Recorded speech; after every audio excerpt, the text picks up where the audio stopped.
تو این ویدیو قراره در مورد بخش کانترول صحبت بکنیم. یکی از مواردی که بچه‌ها وجود داره و واقعا سوالی که از بچه پرسیده میشه، میگه خب این جدول شما چند تا رکورد داره؟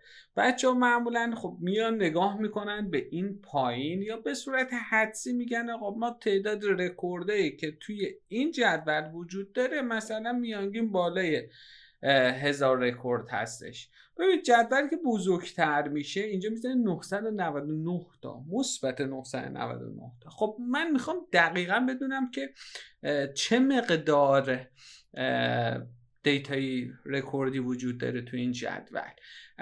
بریم با همدیگه تو این نرم افزار این موضوع رو با همدیگه ببینیم. گزینه خیلی ساده ایه ولی فوق العاده کارآمد. بریم با همدیگه ببینیم.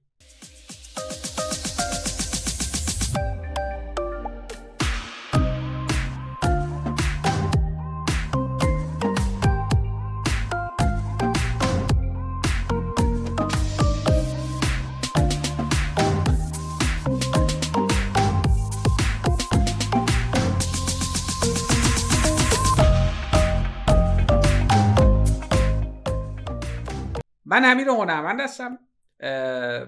اگر به این سبک از ویدیو علاقه‌مندی ممنون میشم که سابسکرایب کنی و دکمه زنگوله رو حتما بزن که اگر ویدیو جدیدی اومد از دست ندی. خب بریم سر ویژگی کانت روز. کاری که براتون انجام میده خیلی کار ساده ایه ولی خب فوق العاده کارآمده. بچه‌ها ما الان رو تب ترانسفورمیم. این مواردی که ما داریم توضیح میدیم تو تب ترانسفورمه. کانت روز کاری که براتون انجام میده میاد تعداد رکوردهای جدولت رو برات در میاره و بهت نمایش میده. فقط یادتون باشه بچه‌ها اگر شما از این گزینه استفاده کردید و نتیجه رو گرفتید توی اپلای استپ حتما پاکش کنید. چرا؟ چون اگر با اون شرایط ذخیره بشه فقط به تعداد رکورد رو میده، دیگه محتویات داخل ستون ها رو بهتون نمایش نمیده. بریم با هم دیگه موضوع رو ببینیم. خب میایم اینجا چیکار کنید؟ فقط شما کافیه که کانترل رو بزنید.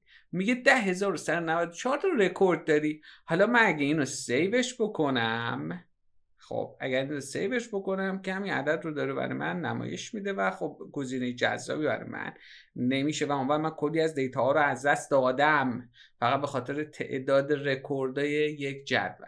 خیلی ساده، از بخش اپلای استپ رو ضبط کلیک میکنید، ریمووش میکنید چون فهمیدید تعداد رکورداتون رو متوجه شدید. خیلی از موقع سوالی که بچه‌ها میپرسن میگن که خب ما چه مقدار دیتایی توی جدول وجود داره. با این گزینه خیلی راحت میتونید به دست بیارید و بدونید که دقیقاً چند تا رکورد توی هر جدول وجود داره. حجم دیتاتون هم بالا باشه یه مقدار زمانی طول میکشه ولی خب عدد رو به صورت دقیق بهتون نمایش میده.